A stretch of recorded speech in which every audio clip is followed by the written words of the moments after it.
Hello friends, welcome back to my channel. आज का हमारा टॉपिक है लेंस मेकर्स फार्मूला।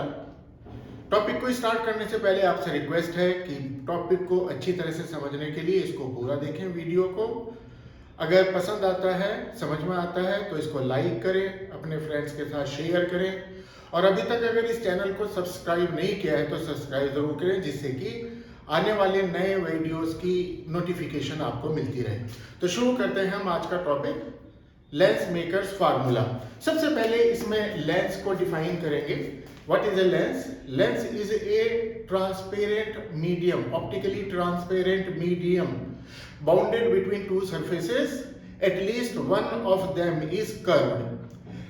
कोई भी ट्रांसपेरेंट मीडियम जो कि दो सरफेसेस के बीच एनक्लोज्ड है, जिसमें कम से कम एक सरफेस कर्व्ड है, या तो दोनों सरफेस कर्व्ड या एक सरफेस कर्व्ड दूसरी प्लेन, ये कहलाते हैं लेंस। लेंस फिर फर्दर दो तरह के हो जाते हैं, convex lens and concave lens. Convex lens क्या है? ऐसे लेंसेज जैसे कि ये लेंस हम दिखा रहे हैं, which is thick at middle and thin at edges and having a property of converging the light beam, parallel beam of light incident parallel to the principal axis. Then if it has a ability to converge it, it is called a convex lens. Therefore convex lenses are also known as the converging lens. इसी तरह से दूसरी तरह के lens होते हैं concave lens. ऐसे lenses which are thin at middle and thick at edges and having a property to diverge a parallel beam of light incident parallel to its principal axis. Such lenses are called the concave lenses or the diverging lenses. किसी भी lens के लिए, जैसे ये हम convex lens consider कर रहे हैं, इसमें देखिए इसकी कर्वेचर को अगर ऐसे कंप्लीट करेंगे तो ऐसे कंप्लीट करने पर इसका सेंटर ऑफ कर्वेचर, पहली सरफेस का centre of curvature, let X Y is the aperture of the lens, then C1 will be the center of curvature of the first surface, P1 is the pole of the first surface. इसी तरह से अगर हम second surface को complete करेंगे तो second surface का curvature, centre of curvature ये होगा लेफ्ट साइड पर, इधर ये C2 and it's pole is P2. मान लीजिए कि रिफ्रैक्टिव इंडेक्स सराउंडिंग मीडियम का है ये N1 या μ1 जो भी लेना चाहें, रिफ्रैक्टिव इंडेक्स को n से या म्यू से, दोनों से ही रिप्रेजेंट कर सकते हैं। तो let μ1 is the refractive index of the surrounding medium and the refractive index of the lens is μ2 and here μ2 is greater than μ1, that is the lens is kept in a optically rarer medium.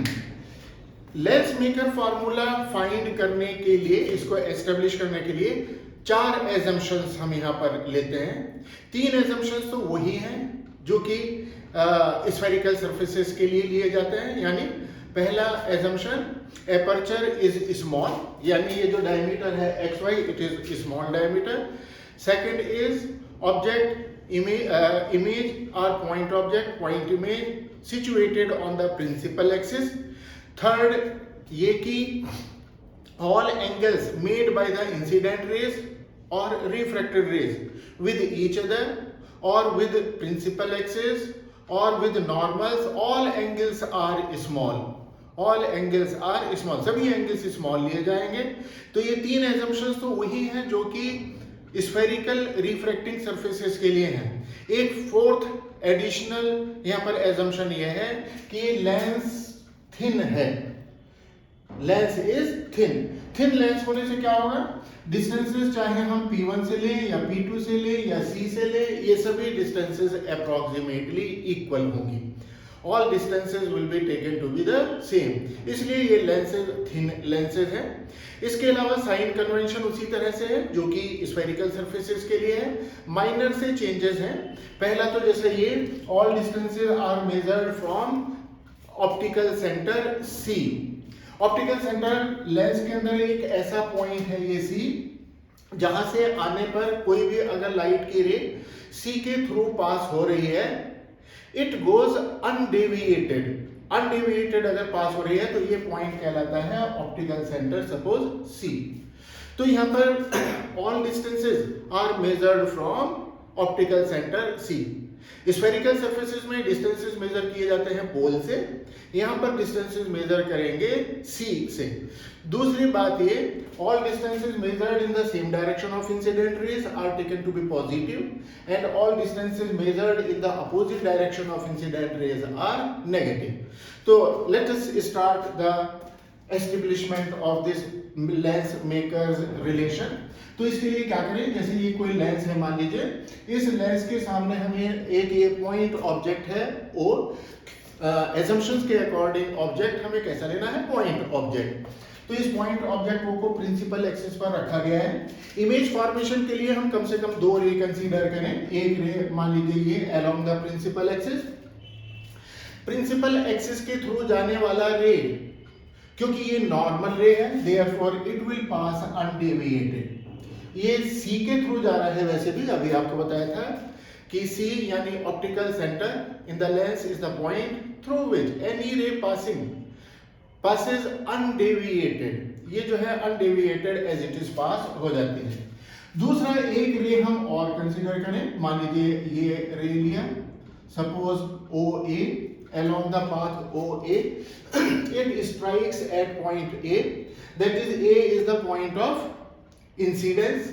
इस point of incidence पर normal क्या होगा, इस पहली surface के लिए हमने centre of curvature लिया है C1, इसलिए A को C1 से ज्वाइन करने वाली लाइन, ये line, this is the normal at the point of incidence A।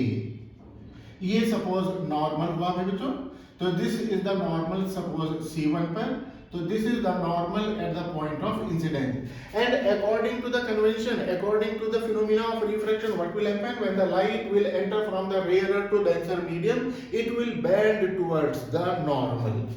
Normal की तरफ बेंड होकर के मान लीजिए ये रे जाते हैं इस तरह से ए बी पाथ के अलोंग। Now A B is the distance travelled in the denser medium. ये रेयर मीडियम से डेंसर मीडियम में आई थी लाइट, क्योंकि लेंस का रिफ्रैक्टिव इंडेक्स μ2 हमने लिया है greater than the refractive index of surrounding, that is the light is going from rare to denser, therefore it bends towards the normal. और इस तरह से नॉर्मल की तरफ बेंड होकर के बी पॉइंट पर आया। अब यहाँ पर बी पॉइंट पर फिर रिफ्रैक्शन होगा, लेकिन उस रिफ्रैक्शन से पहले अगर हम इस ए बी रे को एज इट इज कंटिन्यू करें, एज इट इज कंटिन्यू करें, assuming that if this medium of refractive index M2 continues after this surface x P1y, अगर ये कंटिन्यू करता तो फिर रिफ्रैक्टिंग सरफेसेस के अकॉर्डिंग इस O पॉइंट ऑब्जेक्ट की इस सरफेस x P1y द्वारा A के इमेज बनेगी इस पॉइंट सपोज I डैश को। I dash यानी हम ये कह सकते हैं कि I dash is a virtual image formed by the surface x P1y of the object O। तो ये I dash जो है it is the virtual image formed by the first surface। अब ये जो image I dash है it serves as a virtual object for the second surface x P2y। ये I dash इस x P2y के लिए एक वर्चुअल ऑब्जेक्ट है। अब ये वर्चुअल ऑब्जेक्ट क्यों है, क्योंकि एक्चुअली में इस सेकंड सरफेस पर AB डायरेक्शन की रे जो कि I डैश पर जाकर यहाँ पर वर्चुअली कट कर रहा है, तो AB डायरेक्शन की रे यानी डायरेक्शन ऑफ I डैश की रे इंसिडेंट हो रही है, तो इसलिए I dash will be A virtual object for the surface x P2y। So again refraction will take place because there is a change of medium again। लेकिन अब B point जो है it is the point of incidence for the second surface। अब second surface पर अगर हम normal draw करें तो C2 को join करें B के साथ, यानी ये C2B it will be the normal at the point of incidence B। तो B पॉइंट पर अब क्या होगा, रे will bend away from normal, क्योंकि लाइट डेंस से रेयर मीडियम की तरफ आ रही है, so it will bend away from the normal. तो ये नॉर्मल से दूर बेंड होकर के सपोज इस तरह से फाइनली I पॉइंट पर इंटरसेक्ट करता है प्रिंसिपल एक्सिस को। अब ये प्रिंसिपल एक्सिस के अलोंग आने वाला रे और ये बी आई रे दोनों ने आई पॉइंट पर इंटरसेक्ट किया, सो I is the final image. यानी इस इमेज फॉर्मेशन को हम दो स्टेप्स में लेंगे। पहले स्टेप में सरफेस एक्स P1y इस O पॉइंट ऑब्जेक्ट का इमेज फॉर्म कर रहा है आई डैश पर, जो कि वर्चुअल नेचर का है। ये वर्चुअल नेचर का image it will serve as a virtual object for the second surface X P2y, और इस तरह से एक्स P2y इसका एक फाइनल इमेज फॉर्म कर रहा है आई पर। इन दो स्टेप्स को लेकर के हम प्रोसीड करेंगे। तो देखिए, इसको कुल मिलाकर के हम दो स्टेप्स में लें। स्टेप फर्स्ट क्या हुआ? स्टेप फर्स्ट में ये है कि यहां पर एक्चुअली में हमने क्या लिया है, O is the point object. Let O is point object kept in a medium of refractive index mu1। ये mu1 रिफ्रैक्टिव इंडेक्स के मीडियम में रखा हुआ ऑब्जेक्ट है, और लेंस का रिफ्रैक्टिव इंडेक्स हम ले रहे हैं mu2। तो अब क्या होता है, let its image is formed at I. इसको अभी हम स्टेप 1, अभी कॉमन लैंग्वेज है दोनों स्टेप्स के लिए। तो ये image formation it can B explained in 2 steps। इसको हम 2 स्टेप्स में डिस्क्राइब करेंगे। स्टेप फर्स्ट क्या हुआ? स्टेप फर्स्ट ये हुआ कि इस O पॉइंट ऑब्जेक्ट की सरफेस एक्स P1y आई डैश पर एक वर्चुअल इमेज फॉर्म करता है। तो the surface x P1y forms the image of point object O at point I dash in medium of refractive index mu2 virtually. ये virtually form हो रही है, actually में नहीं। एक्चुअली में तो ये पॉइंट कहां है, I dash mu1 refractive index में, mu1 मीडियम में। लेकिन हम ये इमेजिन कर रहे हैं कि अगर ये मीडियम कंटिन्यू करे तो ए बी रे के अलोंग इसी मीडियम में, सेम मीडियम में या आई डैश पर जाकर के टकराएगी रे, और यहाँ पर इंटरसेक्शन की वजह से यहाँ पर बनेगा इसका एक ये वर्चुअल इमेज। अब अगर हम ये ऑब्जेक्ट डिस्टेंस ये ले ले u, ये डिस्टेंस लिया जाए u, इस फर्स्ट इमेज की डिस्टेंस ये ले ले v डैश, और फिर बच्चों जो ये फाइनल इमेज बन रही है सी आई, ये ले ले v। रेडियस ऑफ कर्वेचर, पहली सरफेस का रेडियस ऑफ कर्वेचर C1 ये ले लेंगे R1 और C2 ले लेंगे R2। तो देखें यहां पर इस फर्स्ट सरफेस के द्वारा जो इमेज फॉर्म हो रही है, इसके लिए इक्वेशन क्या लिखेंगे? तो equation for refraction through surface XP1y surface के लिए क्या बनेगी ये इक्वेशन? अब देखिए यहां पर ऑब्जेक्ट डिस्टेंस ये हो जाएगा -u, क्योंकि इसके लिए ऑब्जेक्ट डिस्टेंस u, और ये कौन से मीडियम में रखा हुआ है? mu1 मीडियम में, तो इसलिए mu1 अपॉन -u। हम वही सेम इक्वेशन यूज कर रहे हैं refraction through the spherical surface. उसके लिए क्या इक्वेशन थी? ये था mu1 upon -u plus mu2 upon v is equal to mu2 minus mu1 upon r। इस इक्वेशन के अकॉर्डिंग वैल्यूज लिख रहे हैं। तो ये minus mu as it is है, इसमें कोई चेंज है नहीं, mu1 refractive index of the surrounding medium.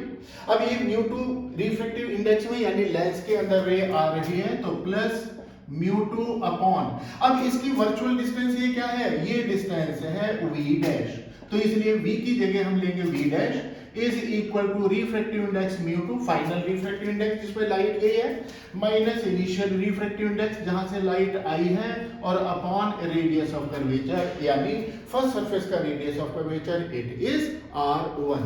So it is the equation for the refraction through the first surface. तो ये फर्स्ट सरफेस पहली स्टेप से ये हुई, स्टेप ये हुआ.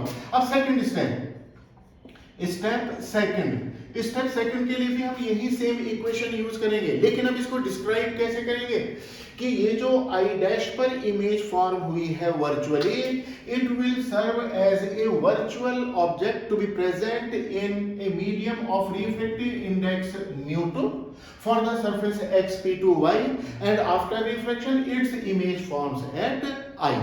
तो इसलिए हम ये कहेंगे कि यहां पर I dash serves as a virtual object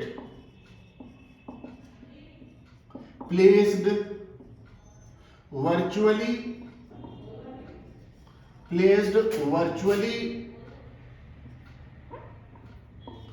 in medium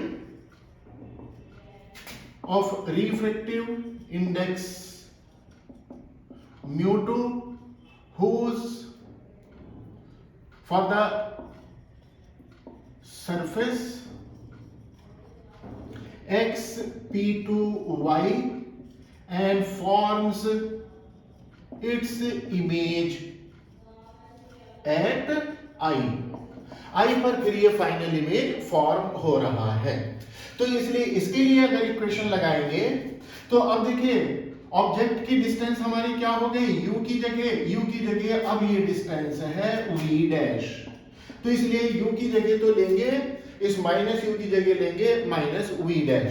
इसमें रिफ्रैक्टिव इंडेक्स कौन सा है, वर्चुअली ये, क्योंकि μ2 रिफ्रैक्टिव इंडेक्स में है तो इसलिए ये μ2 अपॉन, यहां पर हमारे पास ये तो था कि ऑब्जेक्ट डिस्टेंस के साथ उसका रिफ्रैक्टिव इंडेक्स जहां पर ये ऑब्जेक्ट है तो ऑब्जेक्ट डिस्टेंस है v डैश और ये वर्चुअली कहां पर है μ2 रिफ्रैक्टिव इंडेक्स में, प्लस अब इमेज कहां बन रही है ये फाइनली, क्योंकि लाइट μ2 रिफ्रैक्टिव इंडेक्स से μ1 रिफ्रैक्टिव इंडेक्स में आ गए हैं तो इसलिए μ1 अपॉन इमेज डिस्टेंस है v is equal to final refractive index. अब लाइट आ रही है μ2 से μ1 में तो इसलिए μ1 minus final refractive index minus initial refractive index यानी μ1 minus μ2 upon radius of curvature यानी r2. Radius of curvature of second surface is r2 तो इसलिए ये हो जाएगा r2. Let it is the equation number 2. This is the equation of refraction for the second surface that is xp2y.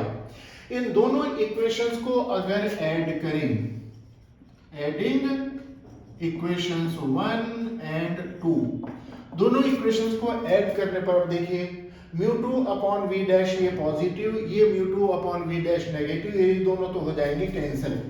यहां से LHS पर बचेगा माइनस μ1 अपॉन u प्लस यहां से बचेगा ये μ1 upon v is equal to, यहां से देखिए ये μ2 माइनस μ1 ये ले ले कॉमन तो μ2 माइनस μ1 लिया ये कॉमन, यहां से हमारे पास बचेगा 1 अपॉन r1.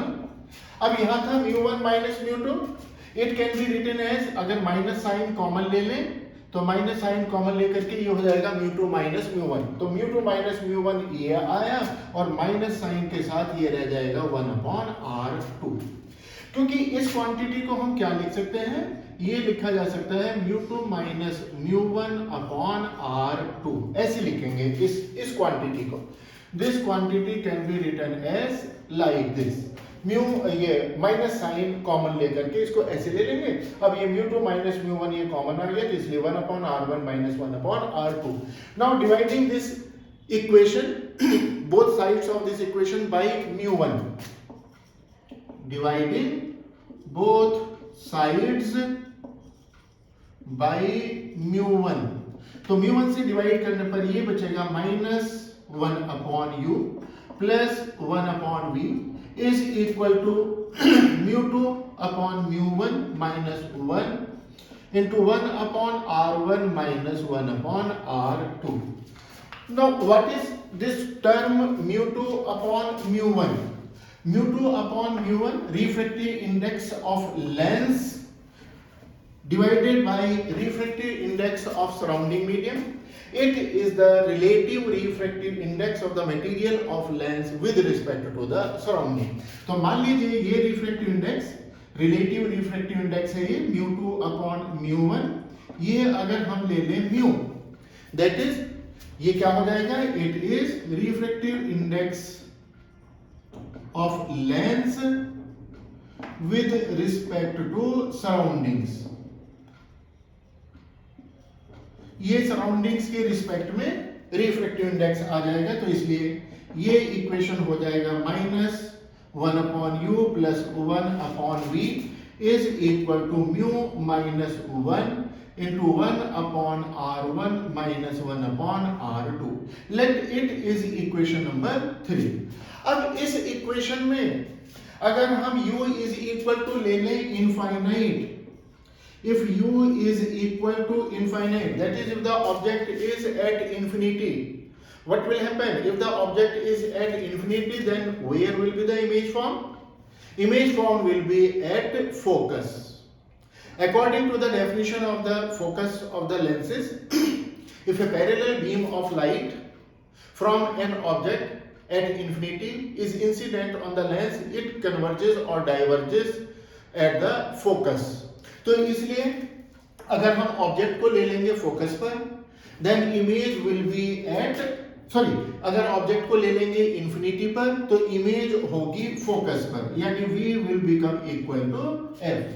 ये दोनों वैल्यूज यहां पर सेट करें तो ये हुआ 1 upon infinite plus 1 upon f is equal to mu minus 1 upon r1 minus 1 upon r2.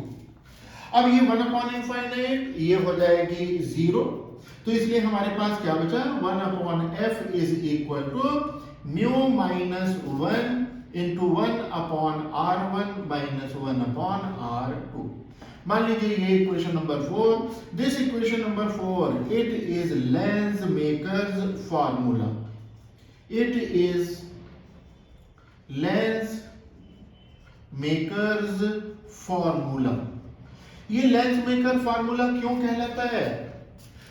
Because it is used for the manufacturing of lens.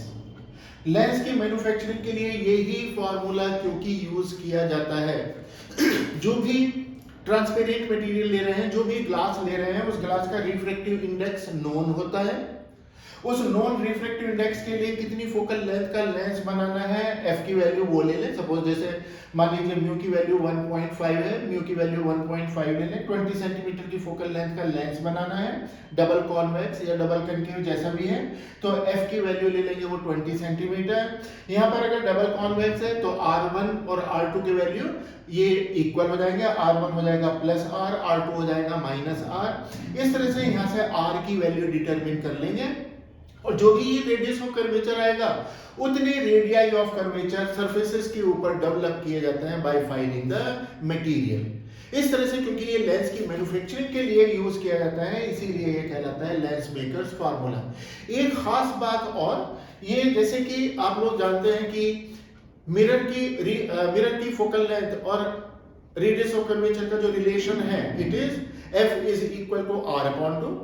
That is focal length of a spherical mirror is half of the radius of curvature. It does not depend upon the refractive index, but in case of a lens, the focal length depends upon the radii of curvature of the two surfaces along with the refractive index of the material. यानी अगर same radius of curvature के lenses लिए जाएं of different materials तो सबके focal length अलग अलग होंगे. इसी तरह से अगर किसी लेंस का हम ये रिलेटिव रिफ्रैक्टिव इंडेक्स चेंज कर देंगे तो फोकल लेंथ भी चेंज हो जाएगी. फॉर एग्जांपल किसी लेंस को अगर हम किसी लिक्विड में डुबो दें तो एयर में और उस लिक्विड में इसके फोकल लेंथ डिफरेंट होंगे, अलग अलग होंगे. इन सभी को हम with the help of numerical explain करेंगे नेक्स्ट वीडियो में. कि किस तरीके से फोकल लेंथ चेंज होती है with change in the relative refractive index. यहाँ पर एक छोटी सी बात और, अगर हम इस इक्वेशन नंबर 3 और 4 इन दोनों को कंपेयर करें, अगर इक्वेशन नंबर 3 एंड 4 इन दोनों को कंपेयर करें, कंपेयरिंग 3 एंड 4, तो 3 एंड 4 से क्या आएगा, by equations 3 and 4 what are you seeing in this, दोनों के RHS इक्वल है, राइट हैंड साइड दोनों के सेम है, तो इसलिए लेफ्ट हैंड साइड भी इक्वल होंगे, तो इसलिए ये आ जाएगा -1/u plus 1/v is equal to 1/f। ये 1/f है यहाँ पर, और ये -1/u plus 1/v। This equation is called Gaussian form of lens equation. It is Gaussian form of Lenz equation, or simply it is known as Lenz equation. Lenz equation is 1/f is equal to 1/v minus 1/u। तो इस तरह से ये Lenz equation भी यहाँ से find किया जा सकता है। Relation between the object distance, image distance and the focal length, it is called the Lenz equation। तो इस तरह से दोनों इक्वेशंस हमें यहाँ से मिल जाती हैं, लेंस मेकर फार्मूला भी एंड लेंस इक्वेशन भी। तो ये था हमारा आज का topic, that is lens maker formula and Gaussian form of lens equation. ये टॉपिक अगर आपको समझ आया है तो वीडियो को लाइक करें, अपने फ्रेंड्स के साथ शेयर करें, और चैनल अगर अभी तक सब्सक्राइब नहीं किया है तो इसको सब्सक्राइब करें, जिससे कि आने वाले न्यू वीडियो की नोटिफिकेशन आपको टाइमली मिलती रहे। Thank you one and all.